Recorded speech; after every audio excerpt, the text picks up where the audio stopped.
Alors, continuons notre workflow d'intégration continue sur le dernier cours.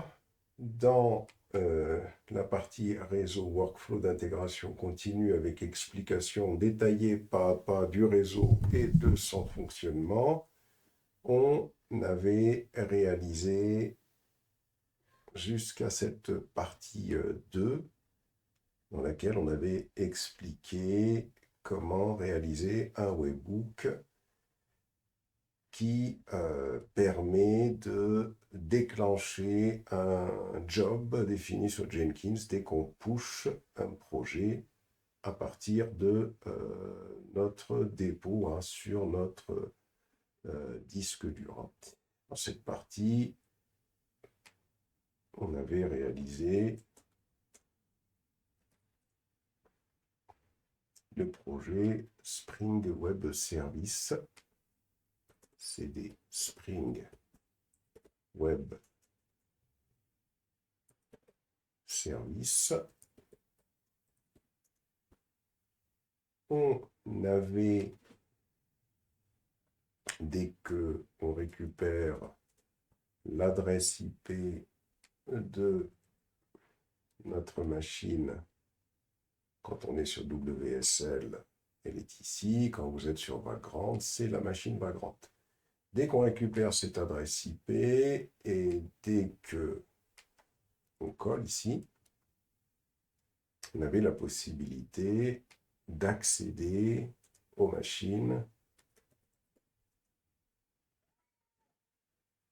GitLab, Jenkins, SonarQBE. Alors ces machines-là, nous les avions créées grâce à un Docker Compose qui est dans le dossier Workflow. Dans ce dossier Workflow, ls, on a le fichier Docker Compose _compose.yml. Alors, normalement, si vous faites un Docker PS, vous devriez avoir vos machines qui sont en état de fonctionnement. Si ce n'est pas le cas, il faudra faire un Docker Compose app-d. Il faudra valider pour les démarrer.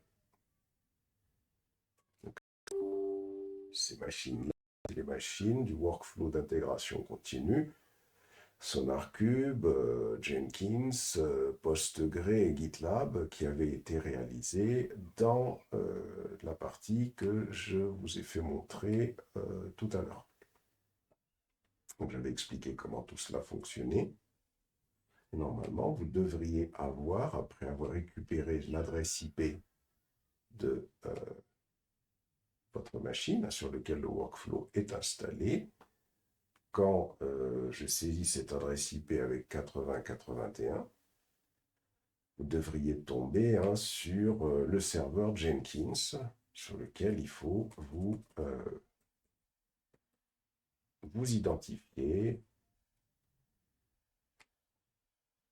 Voilà. Et on avait donc le projet Spring Microservice que l'on avait configuré de telle façon à se déclencher dès que un push est réalisé. Alors on peut recontrôler que tout ça marche bien. cd ...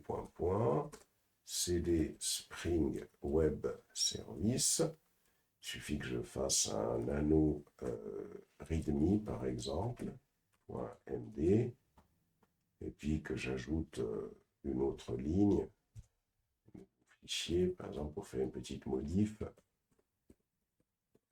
Je sauvegarde. Je fais un git add point. Git add point pour ajouter tous les fichiers du repository au repository local pour qu'il y ait un suivi par git de tous les fichiers. Je fais un git commit -m modif readme par exemple. Ça c'est pour committer les changements dans le repository local et je fais un git push. Alors ici, quand il me dit cela, c'est que Si vous êtes sur WSL, le problème qui se pose sur WSL, c'est que gitlab.exemple.com n'est plus connu par le fichier host, puisqu'il n'a pas été persisté. Donc, on va récupérer ce gitlab.exemple.com qui est ici. On va récupérer cette URL. On va faire un Docker GitLab pour aller récupérer l'adresse IP Docker inspect plutôt, Docker inspect GitLab pour aller récupérer l'adresse IP du serveur GitLab qui est ici 172.238.11. Copie. Et ça permet, alors on revient encore au-dessus pour, voilà, ça permet d'ouvrir le fichier host.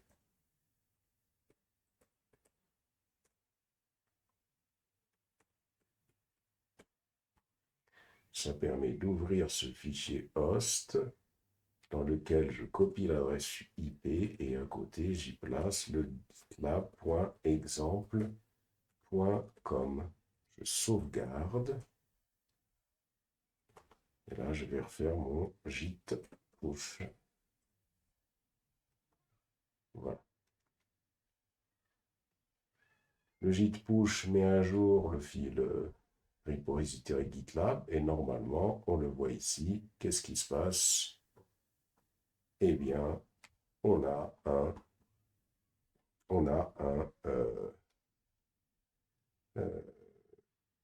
bien le projet qui se déclenche. Pourquoi il se déclenche? Parce que je viens de faire, j'ai créé un webhook, j'ai mis à jour le repository GitLab, donc il se déclenche. Voilà où on en était arrivé à la deuxième vidéo. Et là, l'objectif, c'est d'aller un petit peu plus loin dans ce que nous avons réalisé ici. Donc, on va aller sur Configurer. On va descendre. Et ici, maintenant, on aimerait bien rajouter d'autres stages. Parce que là, on a un stage de récupération de projet, mais c'est tout. Il faut rajouter d'autres stages. Généralement, après le stage de récupération de projet, on va se positionner ici. On colle. Je recommence. Il faut récupérer ce stage de récupération de projet, comme je le fais, hein, ne vous trompez pas. Donc, il y a une accolade ici, une accolade là, une accolade là. OK. On colle et on va rajouter un autre stage ici, dessous, qui va être un stage de compilation du projet. Faire compilation du projet. Cette stage va s'assurer qu'il n'y a pas d'erreur de syntaxe, que le projet se compile bien. Alors, bien évidemment, hein, ce n'est pas du tout ces instructions-là qui vont être de mise pour la partie compilation du projet. Hein. Alors, il faut qu'on inscrive les instructions qui vont permettre de compiler le projet.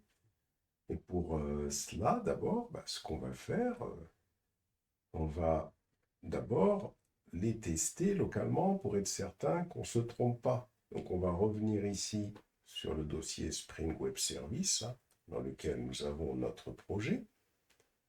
On va voir si Java est installé déjà. Java version. Java, alors tout court là. Si vous l'avez, c'est bien. Moi, je ne l'ai pas. Donc, il va falloir que je l'installe.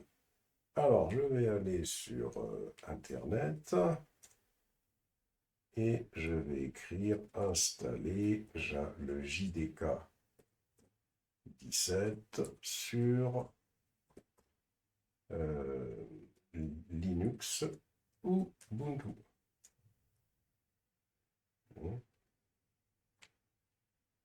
Auto-install, c'est très bien.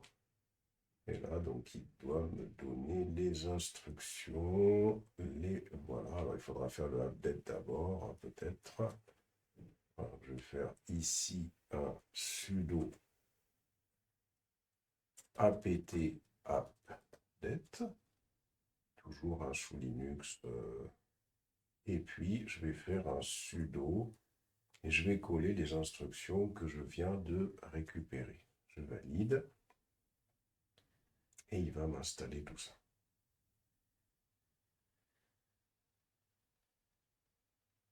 Voilà.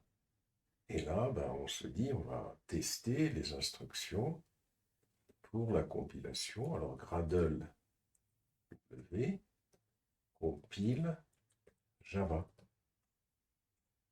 On valide.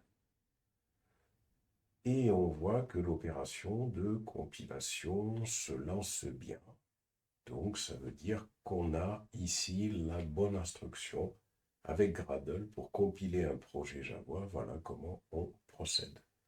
On le laisse faire tranquillement. On peut sélectionner cette instruction qu'on a testée localement et on va la donner à Jenkins.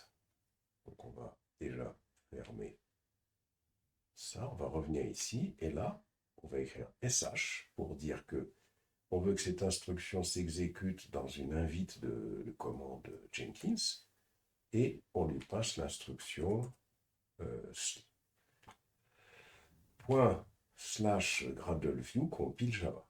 Donc ça, ce sera l'étape de compilation du projet. Allons voir si ça s'est bien exécuté. Voilà, ça s'est bien exécuté. Pour les tests, ça va être la même chose. On va faire gradleview, on va faire test. On voit. Et là, on voit que ça se lance bien, ou compile test Java, on aurait pu écrire aussi. Donc ça veut dire que on peut ajouter cette étape de test unitaire. Il suffit qu'on sélectionne ici ce stage et on va coller juste dessous, ici, stage. On va faire test unitaire du projet. Test unitaire du projet. Et on va faire ici un view test. Ok, c'est très bien. Donc, compilation, test, on aimerait bien le package. Donc, on va faire un ls déjà ici. Alors, normalement, on a le dossier build ici. Hein, si je fais un ls build dans lequel il y a des choses qui ont été générées. Alors, ce qu'on peut faire, on peut faire un point slash gradle w et on va faire build. Alors, qu'est-ce qui se passe quand on a fait cela? Si je fais un ls, si je fais un ls build, si je fais un ls build slash libs, on constate qu'il a bien créé les jars. C'est ce qu'on veut que Jenkins fasse également. On veut que Jenkins nous crée les jars. On y va. On colle. Ici.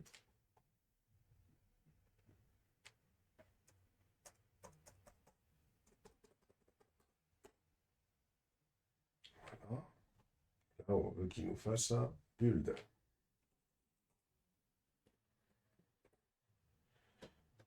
Alors, supposons qu'on veut encore, ça c'est pas le test unitaire, ça c'est la création du, ça c'est la création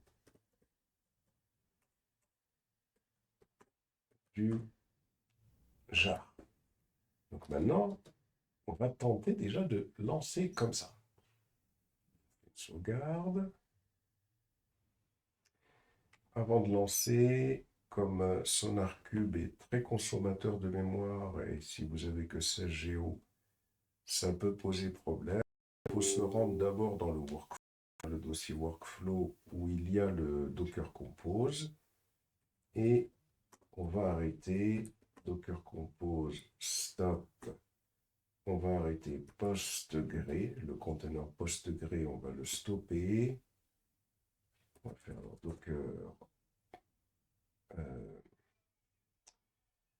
Docker PS. On a bien le... Oui, c'est PostgRE avec un S. Donc on va déjà arrêter Docker Compose, on va arrêter Sonar QBE. Comme ça nous permettra d'avoir de la mémoire. Et on va arrêter PostgRE. À la rigueur, ça, c'est quelque chose qu'on pourra ajouter bien après dans notre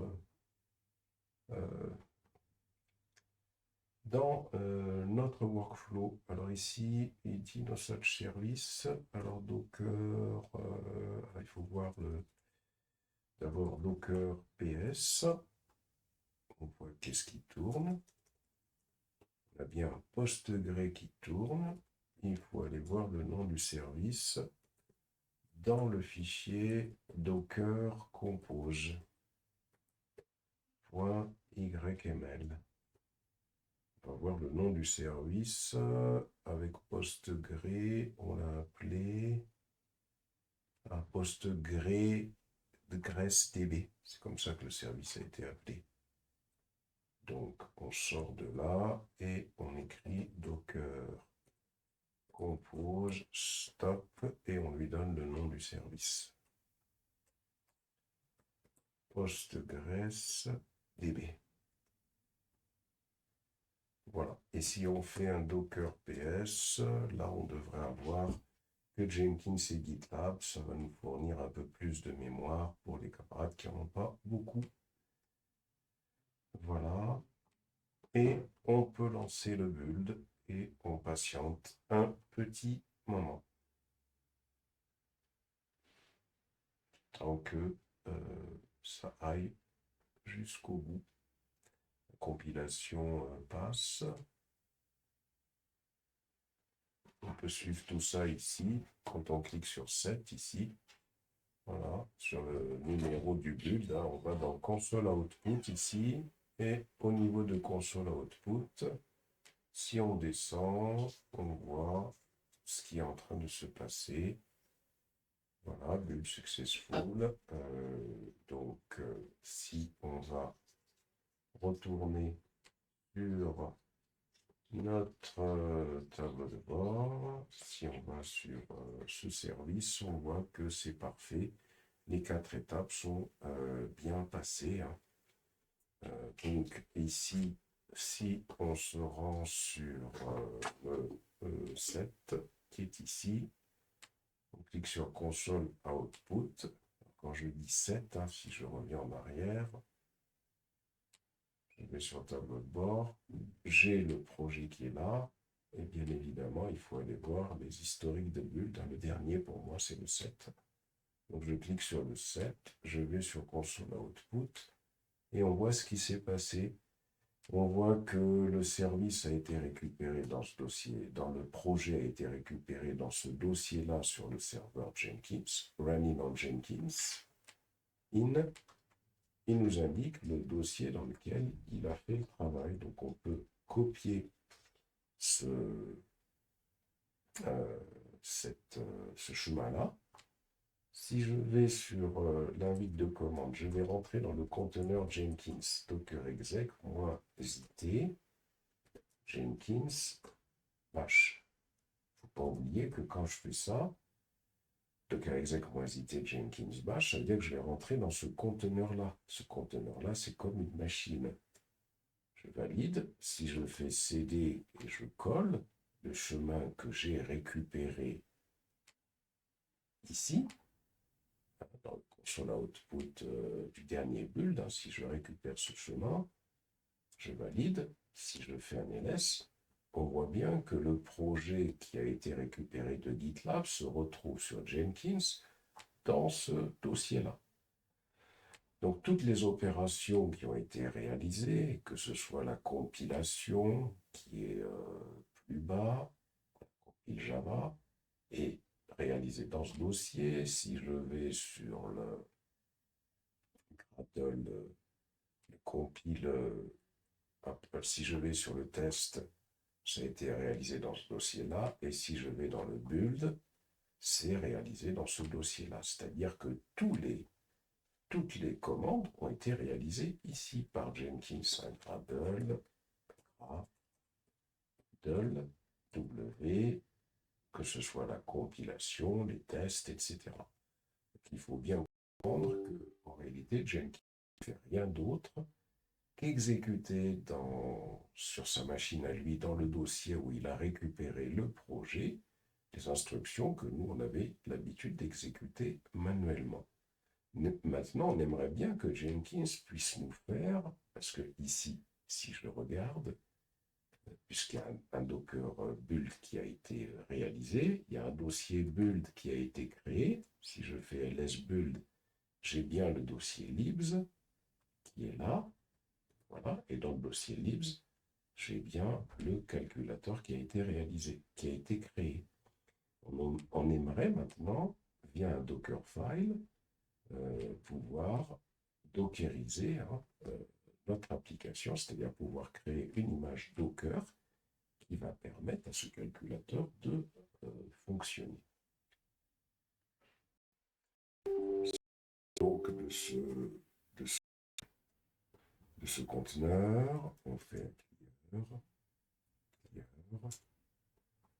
Et là, il faut qu'on revienne sur le dossier où on a notre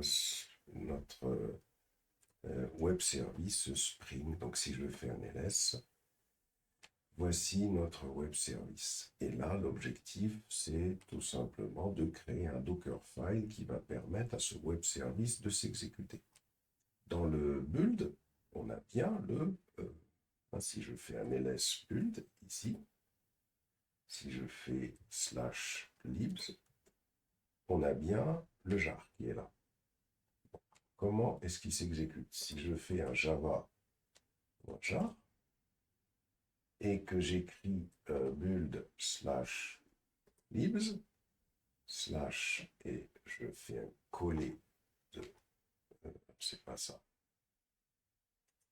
Je récupère ce jar et j'en fais un coller. Il s'exécute de cette manière-là. Quand il s'exécute, il fonctionne sur le port 80-80. Et quand il s'exécute sur le port 80-80, alors il faut récupérer bien sûr l'adresse IP de votre machine vagrante ou WSL. La machine WSL, on l'a ici, c'est le 172 30 47 94. Et donc si je viens ici, alors c'est 172 30 47 94 pour moi, vous vérifiez bien c'est quoi l'adresse IP de votre machine vagrante ou WSL. Donc ici on a dit 172.30.47.94. OK. Si je fais 2.80.80, on voit que mon service web fonctionne bien. Si je fais /sum, point d'interrogation, A égale 10, hexa, B égale 20, voilà, il me donne 30. Ça veut dire que mon service web fonctionne bien, il me donne bien la somme de deux nombres. Donc maintenant, l'objectif, c'est de dockeriser mon application et de faire en sorte qu'elle fonctionne dans un conteneur Docker. Alors, pour pouvoir dockeriser, alors déjà, on va faire un CTRL-C ici, CTRL-C, et il faut qu'on crée un Dockerfile. Donc, nano Dockerfile. Voilà. Il faut que on puisse définir une image de base ici qui va contenir et du Java, surtout du Java d'ailleurs. Il faut que notre image de base contienne du Java. Donc soit on peut faire flam Ubuntu, par exemple, version de Ubuntu. Ensuite, on pourrait faire un run ici apt-get update-.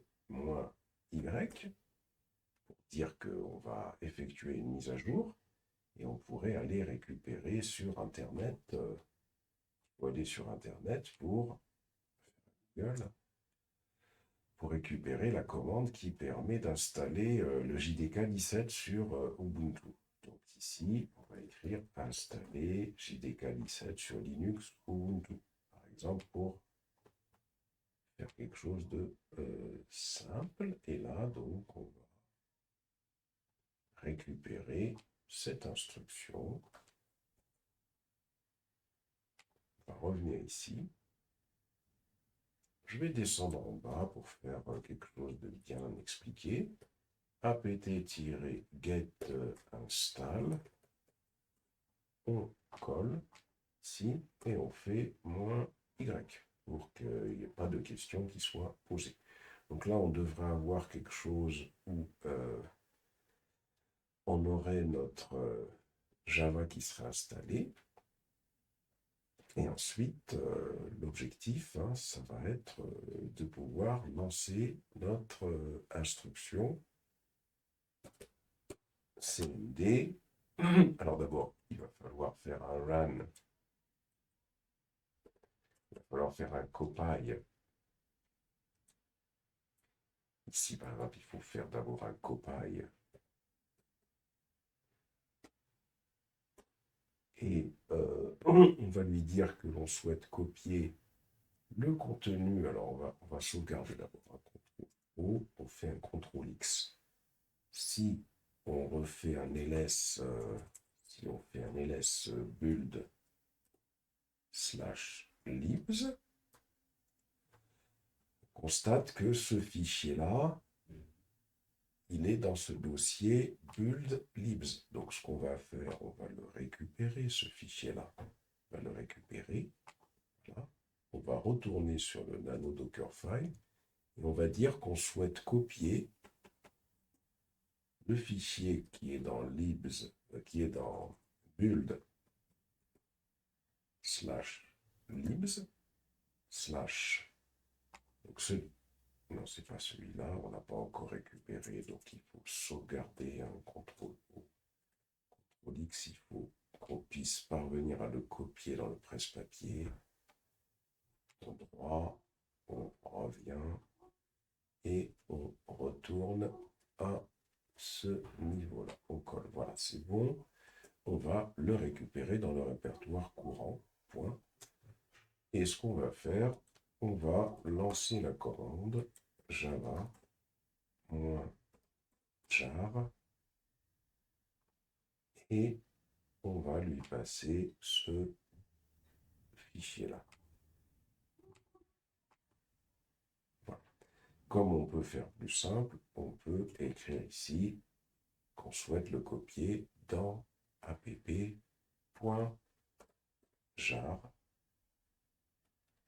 Et là, on écrit app.jar. Donc, là, normalement, si on ne s'est pas trompé, on devrait avoir un fichier qui nous permettrait de pouvoir créer une image Docker de notre application qui va pouvoir on va pouvoir créer des conteneurs qui vont exécuter notre application. Alors, on va tester ça. Sauvegarde. Et on va faire un docker build -t. On va appeler notre application calculator, simplement, point. Là. Voilà, donc notre image va être créée. Et là, qu'est-ce qu'il nous dit? Il nous dit la chose suivante. Il nous dit fail to solve apt. Ah oui, donc là, j'ai une erreur dans les commandes. J'ai mis 2 fois ici apt install. On supprime cela. Voilà, on sauvegarde et on recommence.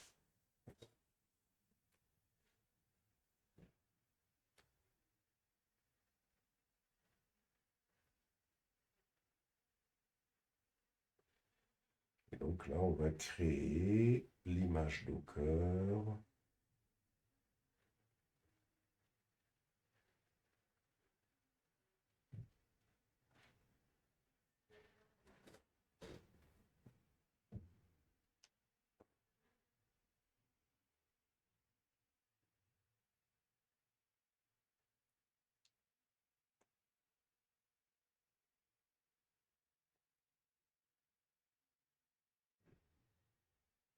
Voilà, on a notre image Docker. Faisons Docker image. Qu'est-ce qui se passe? On a notre image calculator qui est là, ok. Faisons un clear. Et là, maintenant, on va tenter de voir si un conteneur va fonctionner. Dockerlan-itd. On va écrire Dockerlan-itd. Ici, on va donner un nom au conteneur, -name. On va l'appeler conteneur 1.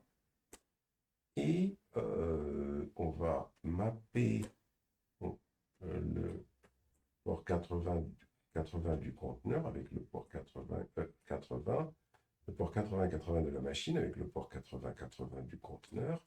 Et l'image qu'on veut faire fonctionner, c'est calculator. On valide. On fait un Docker PS. On constate qu'on a bien un conteneur qui fonctionne. Et l'objectif maintenant, c'est de voir est-ce que ça fonctionne. Pour ça, c'est très simple. Retour sur le navigateur.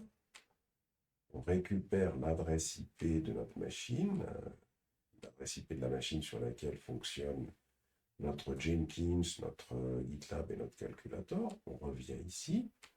Là, on va faire un HTTP : on colle 2.8080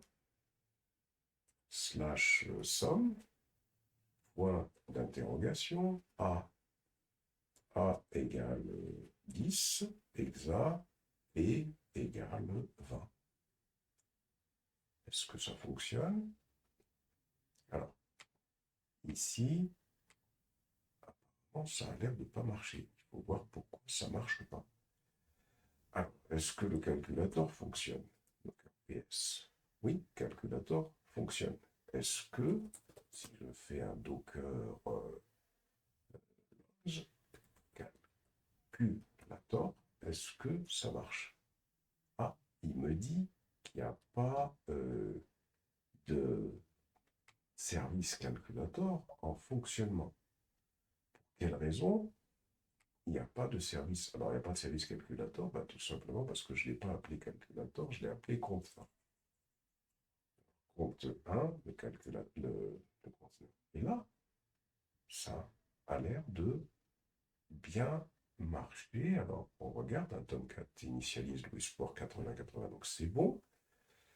Alors, un petit peu plus loin, on va rentrer dans ce conteneur, tout simplement, docker exec, -it, compte 1. OK. Quand on a fait ça, on fait un clear, on fait un curl, local. Alors d'abord, on va faire un curl local host 2.8080 pour nous assurer qu'il y a bien un. Ah, curl n'existe pas, donc on y va. apt get tête, on va installer curl. apt-get install curl. On valide. Clear. Et on rappelle la commande curl localhost 8080 qui semble fonctionner. Si je fais un curl host 2.8080 /somme point d'interrogation A égale 15, je vais faire un anti-slash hexa B égale 20. Il me donne bien 35, donc ça marche bien, c'est parfait. Je vais refaire la même chose, je vais reprendre ce curl déjà pour m'assurer que ça marche bien. Et je vais le tester là, puisque j'ai mappé. Non, c'est pas bon. Je vais reprendre ce curl. J'ai testé dans le conteneur. Comme j'ai mappé le port 80-80, ça marche bien, donc c'est parfait. Hein. IP ADDR. On va aller récupérer cette adresse. Peut-être fallait-il lui laisser un peu de temps. Et là, on a vu que tout marchait très bien. Donc, on va tout simplement lui... Ah, j'ai pas mis le 2 points là, c'est pour ça. Et déjà, ça a permis de... Voilà, 30. Et ça a permis de voir comment on fait le test localement. Très important tout ça. Donc, c'est parfait. Donc maintenant, qu'est-ce qu'il nous reste à faire? Bah, puisque on a créé le Dockerfile, donc déjà, ce qu'on va faire, on va envoyer ce Dockerfile sur Git pour que Jenkins puisse l'avoir. Donc on y va. Git. Alors, il faut s'assurer. D'abord, on va s'assurer que dans le fichier /etc /hosts, on a bien conservé /etc. On a bien conservé le mappage entre l'adresse IP et le GitLab. Et quand vous êtes sur WSL, le problème, c'est que quand vous sortez du WSL, il faut toujours vérifier ça. Moi, j'en suis sorti. Et le problème, c'est qu'il ne conserve pas la relation entre l'adresse IP et GitLab. Il faut trouver un moyen de le persister. Alors nous, on va le remettre. On va refaire un docker inspect GitLab. Ici. Ça va me permettre de récupérer cette adresse IP. Et je vais faire un sudo nano /etc /git /etc /host. Et je vais aller lui donner cette adresse et lui donner l'autre correspondant. Je sauvegarde. Voilà, donc ça c'est important. C'est important de vérifier qu'on peut faire un ping gitlab.exemple.com vers la machine qu'on a installée avec Docker, vers la machine GitLab qu'on a installée avec Docker. Ça c'est important. Ensuite, on va faire un git add Docker file. On va rajouter le Docker file. On va faire un git commit -m Docker file. Et on va faire un git push. Bien sûr, ça va déclencher dans notre Jenkins. Si on revient sur notre Jenkins, je clique sur projet microservice. À cause du webhook, ça déclenche quelque chose. Voilà, on peut l'annuler. C'est pas la peine d'aller jusqu'au bout de ce projet, l'exécution de ce projet, puisque on va le compléter maintenant. Alors maintenant qu'on a fait ça, si je reviens sur configurer, ce qu'on va souhaiter faire, c'est placer un autre stage ici. Stage, cette fois-ci, donc on va sélectionner ce stage, mais on souhaite créer un autre stage, call, qui est la création de l'image Docker. Ça, c'est important. Donc, on va demander à Jenkins de nous créer cette image Docker, et pour ça, il nous crée cette image Docker. À partir du Dockerfile, on va aller récupérer l'instruction qu'on a utilisée tout à l'heure. C'est le Docker build. Bon, c'est peut-être pas la peine d'y aller. Je pense qu'on va pouvoir la refaire. Donc, on va écrire Docker build -t calculator. Et on va faire point. Alors, le problème quand on fait ça, c'est qu'on demande à Docker, à Jenkins d'exécuter Docker. Mais si on va se connecter à Jenkins. Et on revient sur la liste de commandes. Si je fais un docker exec, moins ST, Jenkins, et si je fais un SH. Si je tape Docker ici, Docker n'existe pas sur Jenkins. Donc il faut l'installer. Donc on va faire un exit et je vais faire un clear. Et là, pour pouvoir installer Jenkins, il faut que ce Docker sur Jenkins, il faut que je me connecte d'abord à Jenkins en mode route.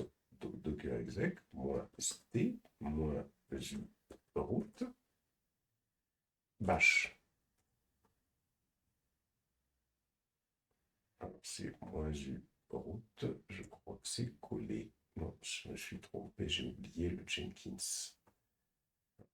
-u route, et plus loin, il faut écrire Jenkins. Voilà.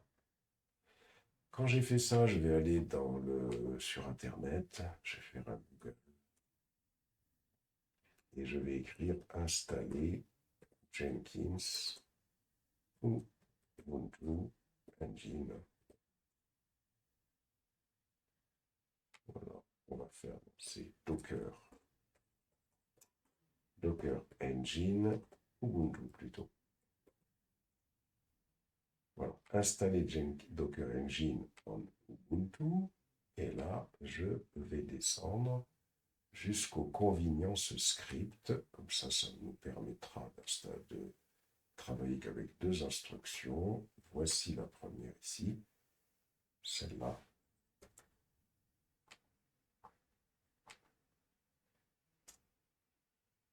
Et voici la deuxième ici. Celle-là, le sudo, c'est pas la peine puisqu'on est en mode route. Voilà. Attention, c'est pas en haut, c'est en bas, là, c'est la deuxième. Là. Et on va le laisser nous installer notre Jenkins en patiente un petit moment. Alors, une fois que Jenkins est installé, une fois que Docker a été installé, pardon, on écrit Docker version. Donc ça, c'est très bien. On fait un exit. Alors, avant de faire un exit, il faut d'abord intégrer Jenkins dans les utilisateurs autorisés à utiliser Docker. Donc pour ça, on va faire un user mode -a grand G Docker Jenkins. Alors comme on est en mode route ici, on va sortir, on va faire exit, on va se reconnecter à Jenkins, mais pas en mode route. On va faire docker exec -it Jenkins bash. On valide. Et là, je vais écrire Docker version. Alors, Docker version, le problème, ce qu'il me dit, il me dit permission denied while trying to connect to the Docker daemon socket at Unix /var/run/dockersock. Le problème, c'est que on a mappé, si on revient sur la... On va aller sur exit ici, hein. Si on revient dans le workflow, cd /workflow. Si on revient ici, si je fais un nano -compose.yml, on a mappé le fichier dockersock de la machine hôte avec le fichier dockersock de la machine Jenkins. Et donc, il faut qu'on donne des autorisations sur ce fichier qui est sur la machine hôte. On donne l'autorisation à l'utilisateur Jenkins de pouvoir faire exécuter des instructions Docker qui vont être prises en compte dans ce fichier. Donc pour ça, je vais faire un sudo, je suis sur ma machine, chmod 6667, et on va coller ce dossier. Pour nous assurer que ces autorisations sont suffisantes, on va retourner dans le conteneur Jenkins. Et on va tenter de faire un Docker version. C'est parfait, ça marche bien. Ça, c'est une façon de faire. Par contre, une autre façon de faire serait de créer un utilisateur, parce que si on vient ici sur notre machine Jenkins, si je fais un cat /etc /passwd, ici, je constate que j'ai un utilisateur Jenkins ici qui a l'ID 1000.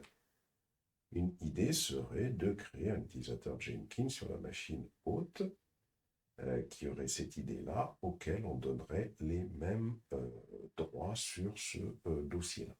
Pour l'instant, on va nous en rester à ce qu'on vient de faire. On fait un exit. Donc, maintenant, on a ce qu'il nous faut. Docker est installé sur Jenkins. Très bien.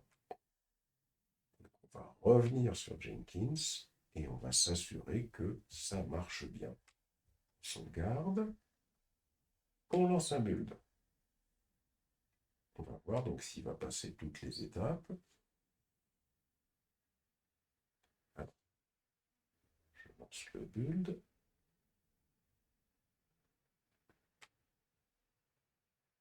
Je recommence, je lance le build. Je ne sais pas si je l'ai lancé d'ailleurs.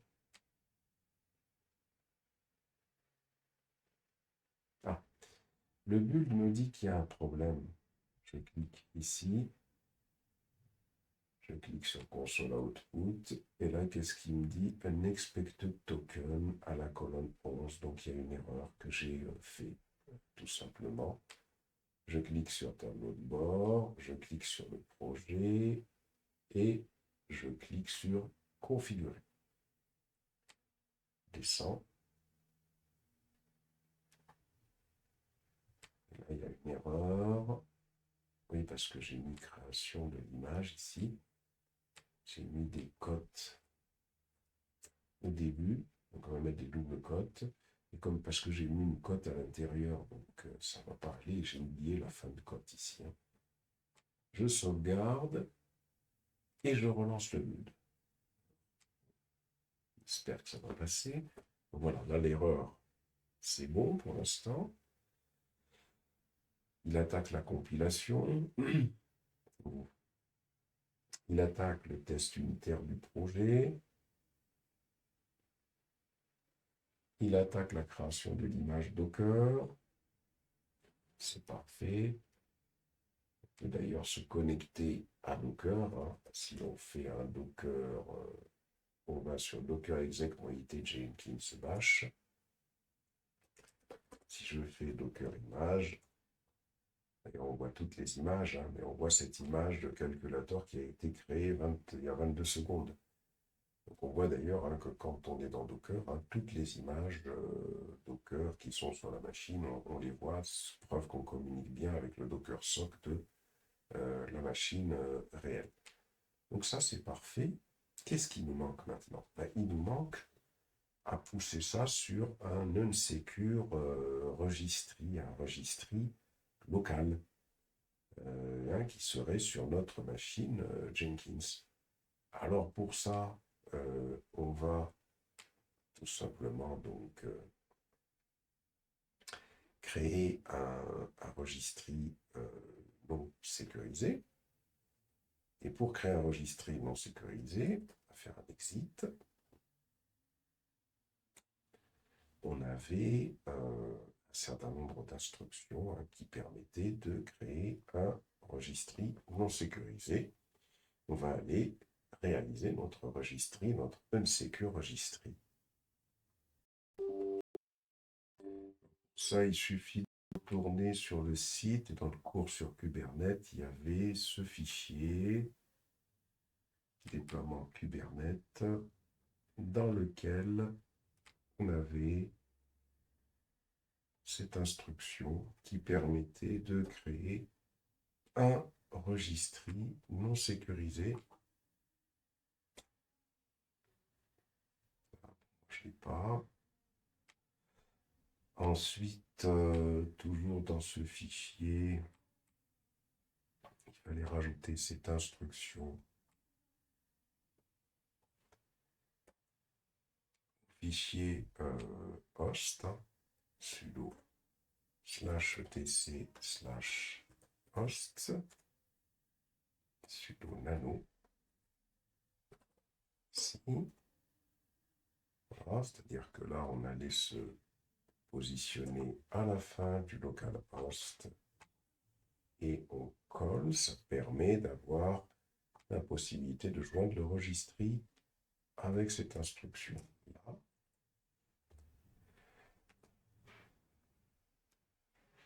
Ensuite,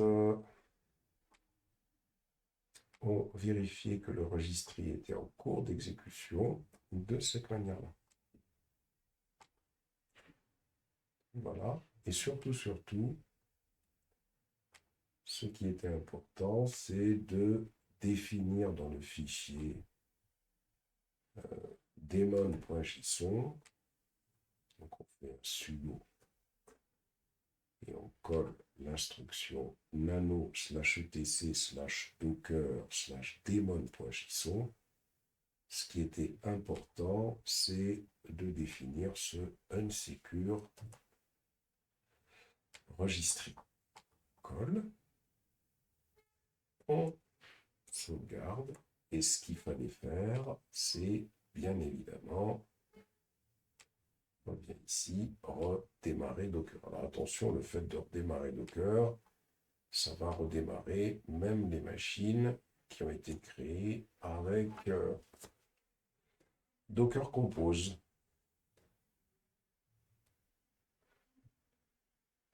Donc là, patiente. Si on fait un Docker PS, voilà. Donc il faut arrêter SonarCube et PostgreSQL pour ne pas avoir de place, de problème d'espace. On va faire Docker Compose. Il faut être attention dans le dossier workflow. On va faire Docker Compose stop SonarQDE. Et on fait un Docker Compose stop PostgreSQL. Si on fait un Docker PS, on se retrouve comme tout à l'heure avec Jenkins, GitLab et le registry. Et nous, notre problème, c'est de demander à pousser sur le registry notre image, image de calculator. Et pour ça, on va demander à Jenkins de le faire. Donc, on revient ici sur Jenkins. Alors, comme Docker a redémarré, quand on valide, il va redemander à ce que l'on s'identifie. Voilà.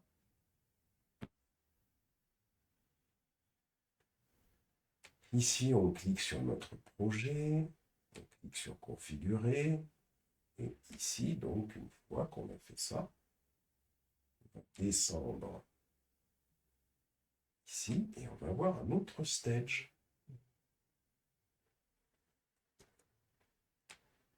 Ce stage, c'est un stage où on souhaite pousser l'image. Ici, c'est pousser l'image, pousser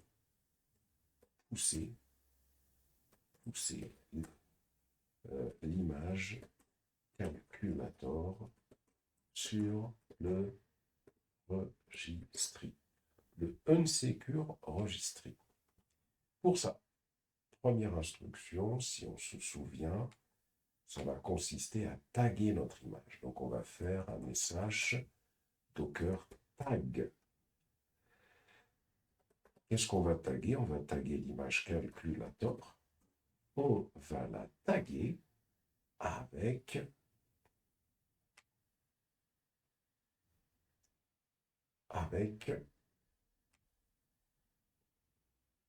le nom du registry, 2.5000, le numéro de port. Donc on revient ici.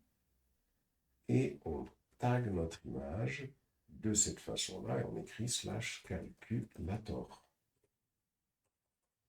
Calculator. Voilà comment on va taguer notre image. Ensuite, on va la pousser cette image. On va faire sh, docker, push. Et on va pousser cette image. On va la pousser. Donc, cette image, on va la pousser sur le registry non sécurisé. On récupère cette image qui est ici. Voilà. On colle. Ici. Je ne sais pas tromper. Par contre, il faut... non, il n'y a pas de guillemets. Voilà. Non, il faut faire des guillemets, pardon, ici et ici. C'est l'instruction qu'il faut. Voilà. On sauvegarde. On sauvegarde ça, on clique sur sauvegarder plutôt. Et on va tenter de lancer un build. On va voir si ça marche. On y va. Récupération du projet.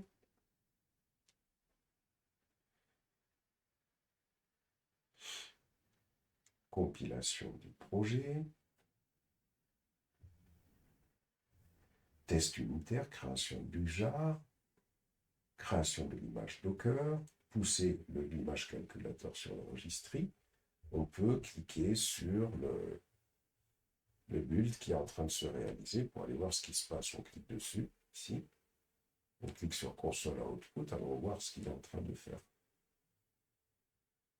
Donc là, pour l'instant, ça a l'air de bien marcher.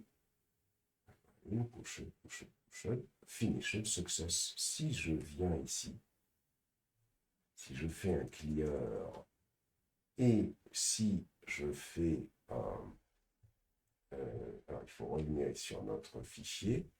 Si je fais un curl pour voir si cette image a été poussée dans le catalogue, ici je colle, on constate que le calculator est bien dans le catalogue et donc il est prêt à être déployé sur Minikube.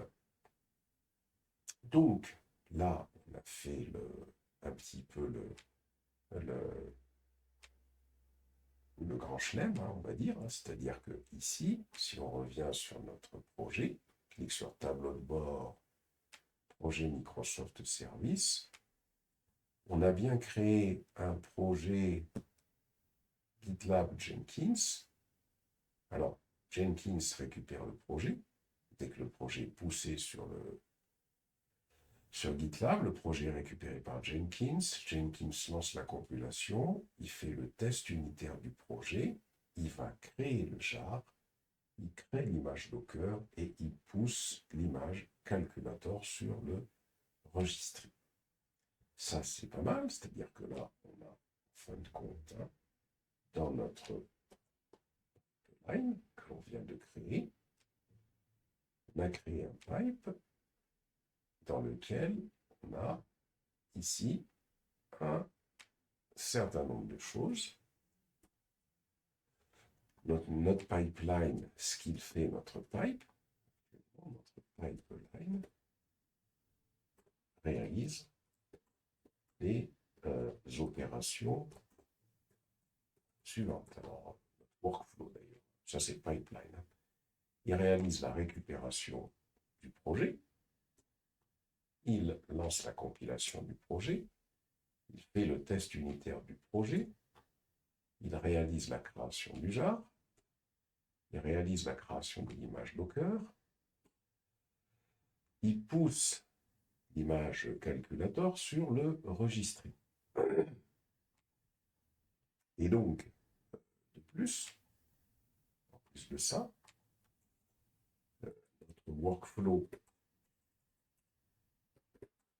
notre workflow d'intégration continue est constitué de GitLab, Jenkins et du registry non sécurisé.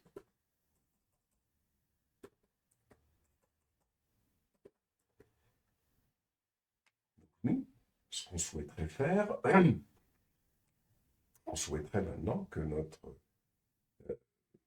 notre pipeline d'intégration continue puisse également déployer l'image calculateur sur Minikube.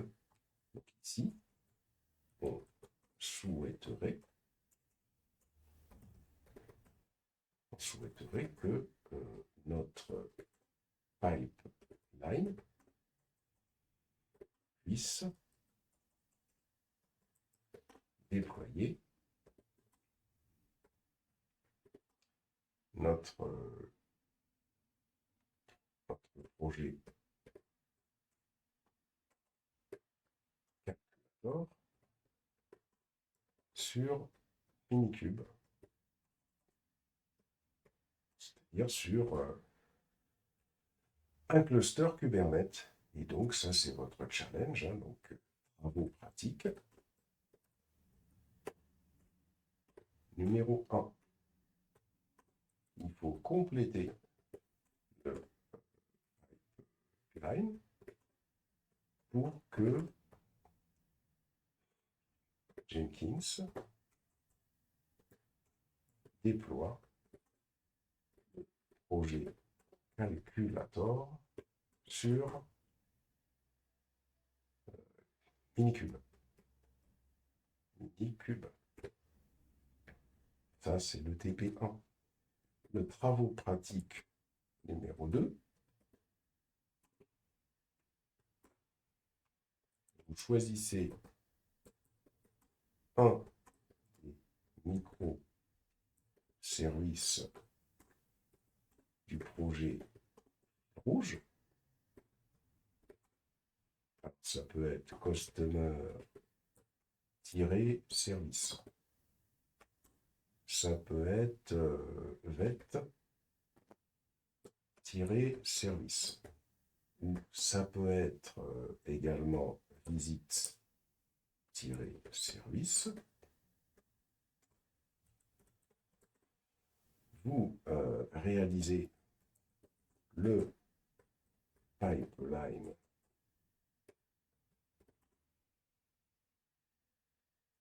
pour ce microservice avec GitLab et Jenkins jusqu'au déploiement vers Minikube. Donc là, je vous ai donné tout ce qui concerne le déploiement de notre application vers Minikube.